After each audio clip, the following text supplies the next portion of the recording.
전 세계에서요. OECD 기준으로 보면 우리나라 여성의 소위 얘기한 대학 진학률이 제일 높아요. 진학률은 훨씬 높은데 경제활동 참가율은 줄다. 그게 무슨 얘기예요? 일과 육아, 일과 가사가 병행할 수 있는 여건이 안 되는 거예요. 내 자식도 내가 지금 대학까지 교육시키고 대학원도 나오고 했는데 딱 결혼하자마자 집에 틀어박혀서 애만 키워라 그러면 열받죠. 자, 교수님과 함께하는 2부 시작하겠습니다. 앞에서도 잠깐 일본 경제 상황 짚어주셨잖아요. 우리가 일본의 과거를 또 그대로 따라가고 있다라는 얘기들 정말 많이 하는데 교수님이 보시기에도 정말 싱크로율이 굉장히 높아요. 당시의 일본과 현재의 한국이. 비슷한 게 있는데 네. 지난번 시간에 말씀드렸잖아요.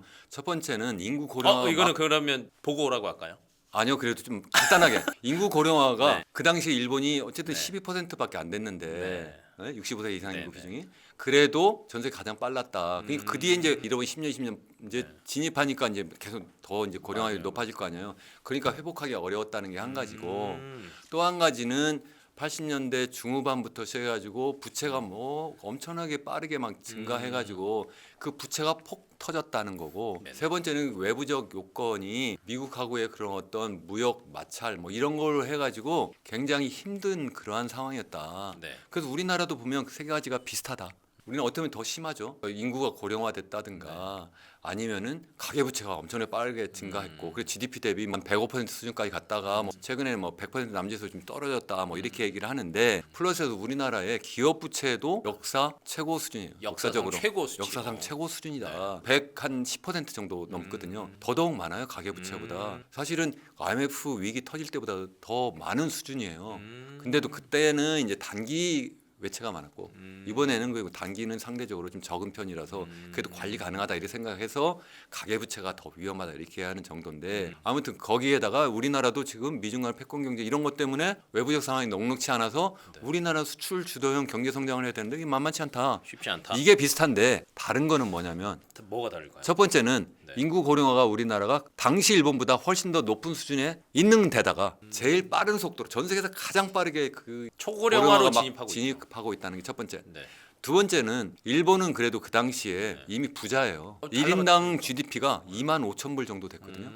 당시에 당시에 네. 그 정도가 얼마나 높으냐면 현재로 하면 5만 불 넘어가는 미국이 거죠. 당연하죠. 미국이 그 당시에 한 23,000불 남짓이었어요. 그러니까 일본이 미국보다도 1인당 GDP가 더 많았어요.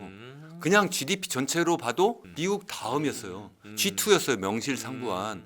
산업 구조도 당시에 제일 고도화된 그러한 상황이에요. 부자가 망해도 3대가 간다 하잖아요. 버틸 수 있는 힘이 있는 데다가 그 다음에도 미국하고의 무역 마찰은 있지만 전 세계가 소위 얘기하는 세계화 해가지고 중국이 이제 시장에 들어오면서 전 세계 시장에 들어오면서 하나의 그러한 플레이어로서 활동을 하면서 일본 입장에서 생각하면 훨씬 더 나아진 유리한 거죠. 요건이 된 거죠. 맞아요. 그랬는데 우리나라는 지금 어때요? 지금 미중 패권 경쟁하면서 탈세계화로 바뀌잖아요. 그런 상황에서 우리나라가 그동안 향유했던 수출 주도형 그런 성장이 어렵게 됐다.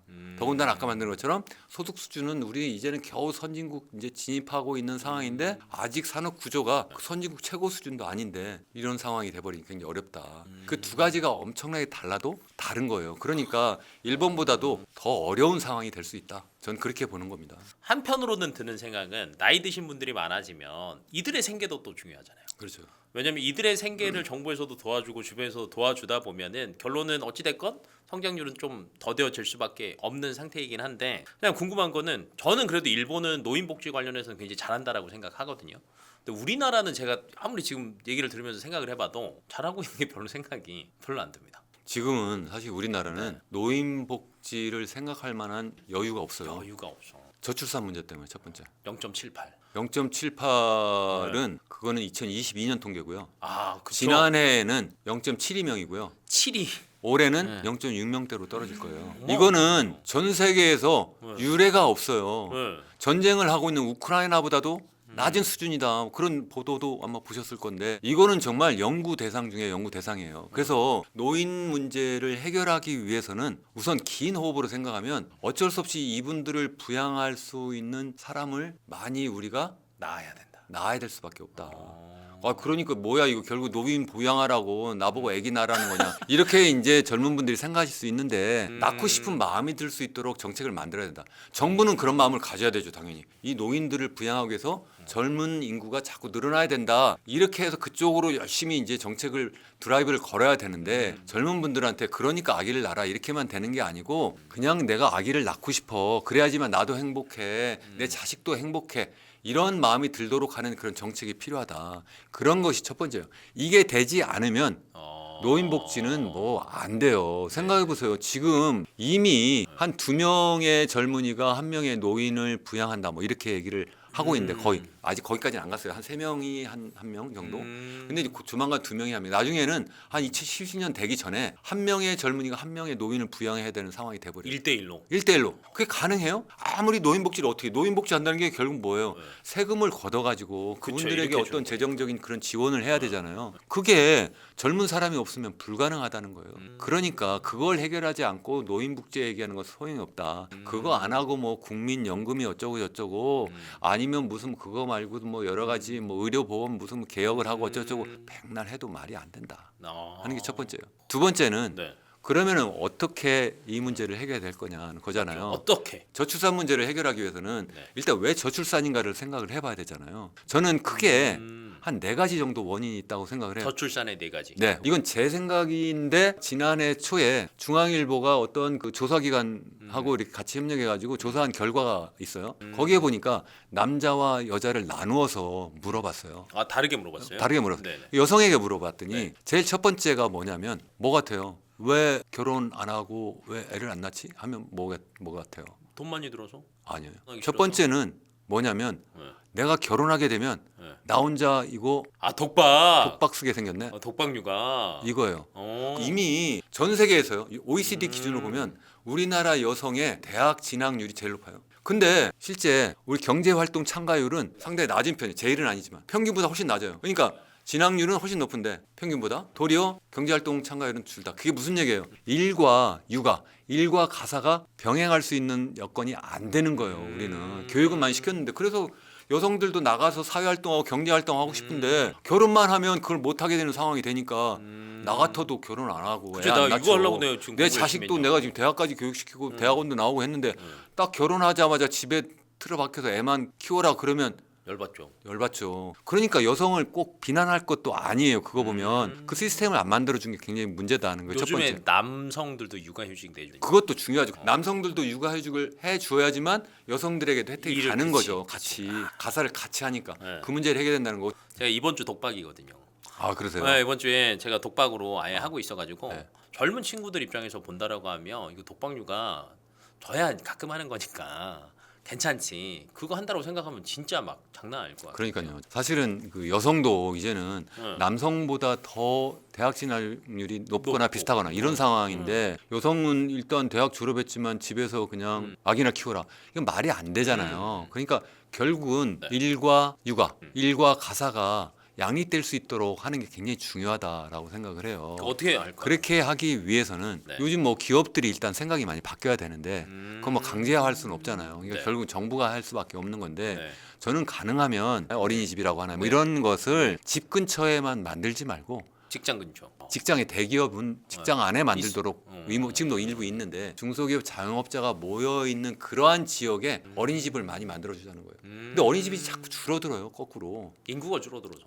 그러니까 근데 애가 그래도 아기를 키워야 되는데 키워줘야 그걸 막 정부가 그걸 지원을 안 하니까 그런 지원금을 거예요. 많이 주면 되겠네. 그러니까 제 얘기는 이거예요. 초등학교, 중학교는 의무 교육이잖아요. 의무가 무료로 다 하는데 왜 유아원, 어린이집은 왜 그거는 더 중요한데 왜 그걸 걔를 정부가 해야지, 지원을 그다음에. 안 하냐는 거예요. 그걸 왜 개인이 내야 되죠?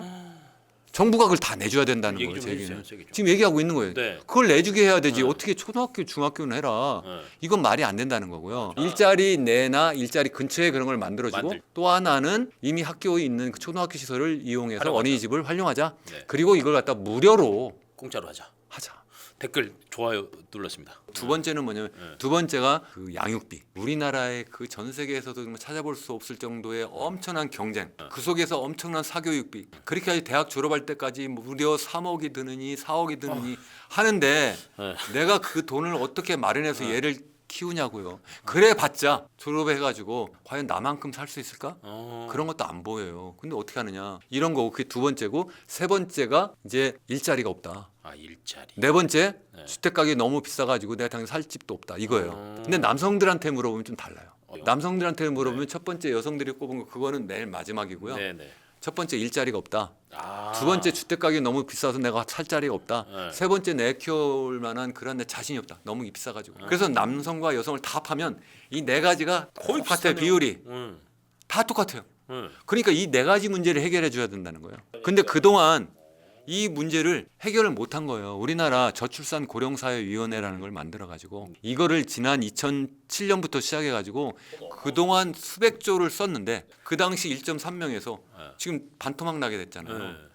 그러니까 성공한 거예요? 실패한 거예요? 어떤 분은 그렇게 얘기하는 분도 있어요. 거기에서 일했던 분이 이거 아니었으면 더 많이 떨어졌을 거라고. 야 이거 정말 직무유기도 정말 이런 직무유기 없다. 저런 사람이 앉아 있으니까 이게 이렇게 됐구나. 저는 그런 생각이 들 정도예요. 근데 문제는 개인의 사람 문제가 아니라 시스템 자체가 좀 잘못되어 있어요. 이게 대통령 직속이지만 대통령 임기 중에 한 번 정도 거기 회의 가고 그 부위원장이 실질적으로 책임지라고 하는데 그분도 비상근이고 그 밑에 있는 전문위원들 다 비상근이고 실제 보건복지부에서 그걸 사무국 역할을 하고요. 지금도 아마 사무국 꾸리고 있는 사람들이 한 40명 정도 되는데 보통 1, 2년 그냥 파견 근무 왔다가 그냥 가는 거예요. 거기서 뭘 해요? 거기서 안 되지. 유명무실이네. 그래서 저는 하자는 게 뭐냐면 인구부를 만들자. 뭐라고요? 인구부. 인구부를 만드는데 네. 좀 아까 부동산 문제죠. 네. 이게 보건복지부 문제입니까? 건설교통부 문제죠. 근데 일자리 문제 그렇죠? 네. 일자리 문제는 어디 문제예요? 이게 그게 보건복지부 문제입니까? 아니요. 어디 문제예요? 재경부죠. 재정경제부. 네, 재경부. 예? 재정경제부나 뭐 노동부나 기재부, 이쪽이죠. 기재부. 기재부인가요, 요새는? 네네. 기획재정부나 아니면 네. 노동부. 그리고 그다음 세 번째로 그러면 이 소위 얘기하는 너무 지나친 경쟁과 교육비는 어디 문제예요? 교육부. 교육부. 그죠? 마지막 우리 얘기하는 소위 얘기하는 일과 가정의 양육 요 정도는 그래도 보건복지부와 여성부와 좀 관련이 있어요. 그럼 여태까지 다 그거만 한 거야, 그거만. 아. 그러니까 이게 해결이 안 된 거예요. 더 중요한 게 있는데 일자리 문제나 아니면 부동산 문제 그리고 세 번째 이러한 너무 지나친 양육비 문제가 다 경제 문제예요. 경제학자들의 문제. 근데 그동안 참여한 분들이 대부분 사회학자 아니면 여성학자 뭐 복지 뭐 이런 문제 하시는 분들이어서 그런 것도 있다고 생각하는데 그냥 그쪽 문제만 하시는 거예요. 돈 얘기만 하면 무슨 여성들한테 돈 내 가지고 뭐 여성을 뭘로 보냐 뭐 애 낳는 기계냐 돈 주면 애 낳냐 뭐 이렇게 반발하시는데 그 경제적인 문제를 해결하지 않으면 안 된다. 그래서 저는 이 문제를 해결하기 위해서는 저출산 고령사회위원회라고 하는 그러한 비상근 그러한 임시 그거 그러한 말고? 어떤 조직 말고 그야말로 정부 부처를 하나 만들자. 정부 부처를 만드는데 장관급이 아니라 부총리급으로 만들자. 오, 그럼 굉장히 높은 거 아니에요? 그래야지만 전체 여러 아, 부처를 그래야지 다 옆에 모은다는 거예요. 노동부의 얘기도 말 듣고. 그렇죠. 다 모으고 아. 현 정부에서 네. 여성부를 자꾸 없앤다고 하잖아요. 네. 그래서 여성부를 없애지 말고 네. 이름을 인구가족부로 바꾸자 이거예요. 어. 인구가족부로 바꾸면 그럼 여성도 좋고 남성도 좋고 젊은이도 좋고 네. 노인도 좋고 거기서 모든 문제를 다 하자는 거예요. 남성 문제, 여성 문제 그리고 복지 문제뿐만 아니라 각종 경제 관련된 문제 그런 문제를 종합적으로 하자는 거예요. 여태까지는 그렇게 안 하고 한다고 계속 위기 의식도 없었어요. 제가 볼 때. 그리고 정치인들은 장기적인 뭐 무슨 없어요. 아젠다 관심이 없어요. 그냥 당장 평안- 내가 뭐 되니까 당장 뭐 그냥 하려고 이렇게 해가지고 그런데 관심이 없거든요. 그 요즘 그래도 곧 이제 총선이 있잖아요. 네. 그래서 양쪽 그 여야 뭐 다 그런 소위 그 인구 총괄 부서를 만들자고 지금 제안을 하고 있어요. 예전부터 제가 인구부 만들면 2017년부터 여러 신문이나 방송에 많이 얘기했어요. 오. 제가. 네네. 그래가지고 그동안 또 욕도 많이 먹었어요. 그걸 왜 만들었냐 했냐. 네. 근데 이제 그 먹히고 있는 시점인데 네. 기왕이면 이걸 갖다가 인구 가족부로 해서 아니 그러니까 여성부에서 하던 일 중에 가족과 관련된 일을 끌어오자는 거예요.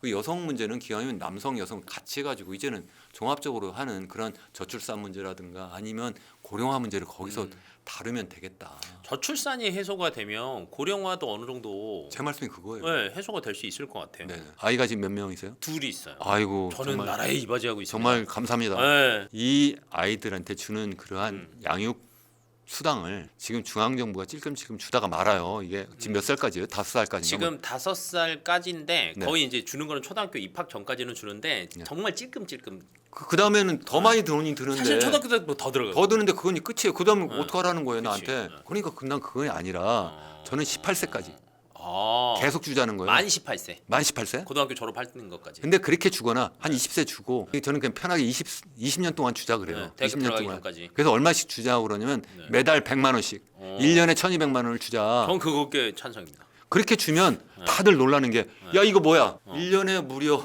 어. 1,200만 원씩 줘? 그래가지고 무려 그러면 20년 동안 주면 2억 4천을 주는 거잖아요. 야 그러면 그 돈이 다 어디서 나오냐 이래요. 근데 한번 생각해 보세요. 이미 인천시나 서울시나 다 1억 주자고 그래요. 1억. 맞아요. 그중에 한 절반 정도 되는 건데 이거를 갖다가 20년 동안 나눠주자는 건데요. 한번 생각해 보세요. 우리가 지난해 몇 명 태어난 줄 아세요? 지난해 23만 명 태어났어요. 1년에 30만 명씩 사라지는데 23만 그런데 명 그러니까 총인구가 줄어드는 거잖아요. 오. 그게 줄어든다니까요. 30만 명 곱하기 1년에 1,200만씩 주잖아요. 네. 그럼 얼마예요, 그게? 3조 6천억. 3조 6천억밖에 안 들어요. 우리나라의 저출산 예산이 36조가 더 돼요. 그 10배 더. 그러면 매년 늘어나잖아. 맞아요, 늘어나요. 10년 동안 계속 늘어날 거 아닙니까? 10년 되면 얼마 예산이 들어가냐면 36조가 들어요. 그러면 지난해 썼던 우리 저출산 예산보다 조금 적어요. 30만 명이 태어난다고 할 때 계속 더 늘어나가지고 마지막 이제 20년 차 되면 72조 정도 들거든요. 네. 그때는 이제 경제 규모도 커지고 그리고 걔네들이 컸으니까. 그러니까 또 괜찮다는 거고요. 어. 또 그리고 얘들 대학 갈 때는 네. 국립대는 네. 전적으로 등록금 면제. 사립대는 자기가 원해서 가는 거니까 지가 내고. 그건 자기가 내고. 지금 국립대 사립대 구분이 없어요. 우리나라는 다 지원하고요. 다 간섭해요. 그러니까 우리 또 사립대 정말 열심히 전 세계에 나가서 경쟁해야 되는데 경쟁이 안 돼요. 워낙 간섭을 많이 하니까 교육부가 그렇게 하면 두 개를 이원화해가지고 사립대는 제발 좀 족쇄 좀 풀고 마음대로 뛰게 하고 거기서 경쟁 못하면 떨어져 나가라.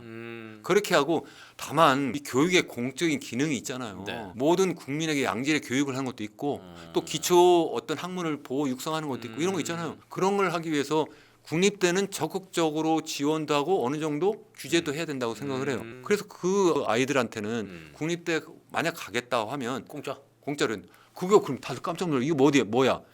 하나도 놀랄 게 없는 게 독일은 이미 오래전부터 그 어린이 아동 수당을 지난해 기준으로 네. 얼마 줬냐면 독일이 얼마 250유로를 줘요. 독일이 18세까지 250유로를 주고요. 그게 우리나라 돈으로 한 35만 원 정도 35만 되거든요. 원. 그래 주는데 18세 넘어서 대학을 가고 네. 그 다음에 아니면 뭐 직업학교를 가요. 졸업할 때까지 계속 줘요. 거기다 대학 등록금 다 공짜잖아요. 왜 우리는 왜 못한다는 거예요? 난 이해가 안 돼요 그게. 우리가 왜 못합니까 그걸? 그러니까. 저 지금 저뭐 댓글 쓸데없는데 달았어요. 다 돈 쓰면서 무슨 저출산 예산 무슨 뭐 지난해 40조를 썼느냐 하는데 속에 들여다보면 정말 겉만 그게 저출산 예산이 사실은 도움이 안 되는 거잖아요. 제대로 해보자 제대로. 아닙니까? 저는 맞는 것. 저는 이미 댓글 달았어요. 찬성입니다. 근데 얘기를 듣다 보니까 근데 조금 저도 동조를 한 게 왜냐면 저도 애를 키우고 있고 그다음에 이제 제 주변에 이제 많은 친구들 후배들한테는 저도 이제 40대 중반이니까 후배들이 더 많을 거 아니에요. 근데 후배들한테 물어보면 대부분 아까 교수님이 얘기하신 게 맞거든요. 애 못 낳겠다. 결혼 못 하겠다. 왜냐면 돈 들어가는 게 너무 많아요. 그렇다라고 해서 정부에서 아까 집 얘기도 정확하게 나오거든요. 집 어떻게 사냐? 야 그럴 바에는 애 키우는 거라도 아껴야 집이라도 산다. 이런 얘기들이 거의 일맥상통하는 것 같아요. 그러다 보니까 아마 보시는 분들도 그래 좀 만들자. 그래 말로만 하지 말고 뭔가를 해줘야 우리도 할 거 아니냐. 근데 이게 저희가 말은 출산을 얘기를 하고 있지만 출산으로 시작해서 이게 결론은 경제로 가는 거잖아요. 그래서 저도 굉장히 집중해서 봐가지고 괜찮은 것 같습니다. 근데 이제 그거만 말씀드리면 다른 들으시는 분들이 네. 야 그거 가지고 돼 이렇게 그거 말씀하실까 하나 봐. 더 있습니까? 저는 뭐 여러 개 있어요 사실은. 어, 우리 공공주택을 많이 만들어내야 돼요. 공공주택. 집값을 떨어뜨려야 되는 게 우선이고 네. 이걸 붙잡고 계속 올리려고 하지 말고 이걸 떨어지게 내버려둬요. 예를 들어서 뭐 브릿질론 뭐 이런 거 있잖아요. 부동산 또 뭐 PF라든가 그러면 자연스럽게 시장 원리에서 살아남을 수 있는 기업은 살아남고 그렇지 않은 기업들은 자연스럽게 퇴출되도록 떨어져나가니까. 죄송한 말씀이면 그래가지고 그 분들이 갖고 있던 그러한 예를 들어서 주택 그 용지 같은 거 있잖아요. 시장에 싸게 나오게 하면 정말 그걸 다른 부동산 개발업자가 그걸 사가지고 더 싸게 주택을 공급할 수 있을 거잖아요. 정부에서 사가지고 싸게. 정부도 하고요. 제가 네. 바로 그 얘기예요. 정부도 하고 그렇게 해서 싸게 공급을 하게 하자. 그렇게 해서 공공주택을 많이 마련하자는 거예요. 하다못해 뭐 이미 나와 있는 기존 주택도 네. 기왕이면은 LH 같은 데서 그걸 싸게 사가지고 네네. 공공 임대주택으로 활용하면 돼요. 우리나라는 공공주택이 없어도 너무 없어요. 제가 예를 또 하나 들어볼게요. 외국의 사례를 싱가포르. 이번엔 싱가포르. 제가 한 10년 정도 해외 살았는데 네. 제가 뭐 그냥 여행 다니는 게 아니라 네. 뭐 공부하는 것도 있지만 네. 뭐그 대학에서 강의하는 것도 있고 네. 예전에 뭐 UN 에스캅이라고 하는데 UN 직원들도 일했었고요. 예전에 또 에이펙 사무국에서 일했었는데 에이펙 사무국이 싱가포르에 있었어요. 거기에서 일할 때 거기 뭐 90%가 다 공공주택이에요. 싱가포르는요? 네. 90%가 그러면 거기가 전 세계에서 가장 자본주의 시장 경제가 발달한 나라잖아요. 네. 근데 90%가 공공주택이라고. 공공주택이에요. 그래서 그런 부동산 주택 가격이 뭐 상승하니 이런 걱정이 없는 없죠. 거예요. 얘네들이 안정화를 시켜버리면 돼요. 그러니까요. 제 얘기는 그래서 지금 그렇다고 해서 모든 개인 주택을 다 그걸 정부가 수용하라는 뜻은 아니에요. 차차. 새롭게 이런 때 음. 그런 공공주택을 자꾸 만들어내가는 그래서 정말 살만한 동네에 살만한 집을 그걸 갖다가 임대하자. 저는 그 얘기예요. 이걸 갖다가 뭐 빚내서 집 사라. 자꾸 이런 정책은 안 되는 그거 거예요. 하지 말고. 왜 안 되냐? 그렇게 해버리면 그 젊은 사람들이 당장 그래 내가 저 빚내서 집 사야 되지 이렇게 한다고 해서 우선 당장 그 사람들 좋은 거 같죠. 그 사람들도 앞으로 집값이 떨어지면 누가 책임질 거예요? 그 정책을 만든 그 공무원 책임질 거예요? 아니요. 난 그 사람 정말 실명제로 하고 싶어요, 솔직히. 그리고 그걸 지시한 그분도 내가 실명제로 하고 싶어요. 그러면 걔라도 찾으러 가게. 그러니까 책임져라 이거야. 불가능하다는 거예요, 제가 볼 때는 그게. 그러니 더군다나 설사 그렇게 된다고 합시다. 집값이 막 뛴다고 해요.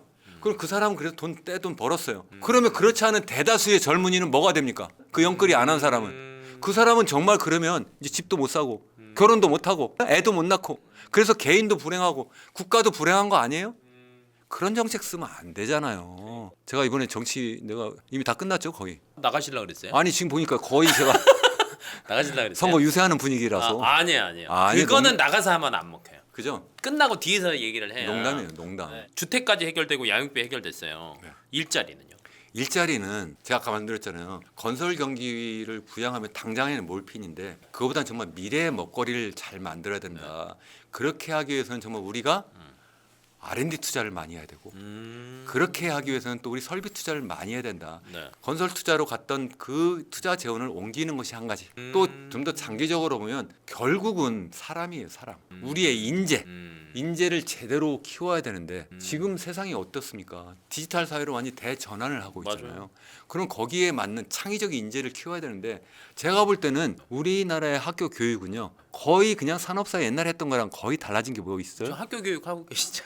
그래서 저도 공범이라고 생각을 해요. 무슨 얘기냐면 학교하고 생각해보세요. 학교하고 네. 군대 막사하고 네. 그리고 교도소하고 네. 공통점이 한 두세 개 있는데 뭐예요? 한번 맞춰보실래요? 첫 번째? 단체 생활.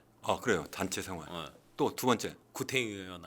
그건 너무 구태의연한 답이고. 답 알려주세요. 두 번째는 담장 속에서 단체 생활을 하는 거야. 담장. 담장 담장에서 못 나가. 못 나가. 세 번째는 위에서 시키는 대로 해. 그치, 교수님이 선생님이 시킨 대로 하고. 시키거나 교수가 시키거나 아니면은 교도관이 시키거나 네. 아니면 위에 자기 상급자 장교가 시키는 대로 네. 그냥 하는 거예요. 그게 산업사회에서는 먹혔어요. 어. 왜냐하면 그냥 정해진 대로 그냥 거기서 단순 조립하면 하면 되니까. 되니까. 이제는 남과 다른 생각을 하는 사람. 그래서 미국이 지금 뜨는 거잖아요. AI 미친 듯이 하는 거죠. 거기도 왜 그 AI가 나오고 왜 스마트폰이 나오고 각종 그런 새로운 기술, 디지털 기술이 나오고 전 세계에서 최고 기업이 나옵니까? 그러한 인재가 나올 수 있는 토양이 되니까 그 토양이 바로 뭐예요? 그러한 교육이에요. 저도 뭐 미국에서 공부했지만 저도 미국 가니까 갑자기 제가 전혀 다른 사람이 됐어요. 왜요? 한국에서는 제가 너무 공부를 못하는 바보야. 왜? 매일 외우라는 거예요. 암기, 반복, 암기, 주입식 이건 저는 딱 질색이에요. 거기 가니까 그거 하나도 안 시켜요. 저는 그래서 정말 우리 그 여성 가족부를 없애는 대신 인구 가족부를 만들어서 좀 전에 말씀드린 이 네 가지를 다 할 수 있는 그러한 힘 있는 부서를 하자는 거예요. 그래서 제가 이거 가지고 뭐 이런 유튜브나 이런 방송에 나와서도 하고 네. 신문에도 제가 그래서 최근에 뭐 그런 뭐 실론도 제가 실어놨어요. 왜냐하면 그래야지만 이게 정책이 좀이라도 반영될까 해서. 저는 투표하겠습니다. 투표요? 네, 투표하겠습니다. 저 어디 뭐 나가시면 나가나요? 투표하겠습니다. 2부는 여기서 마무리하고요. 3부에서 다시 찾아오겠습니다.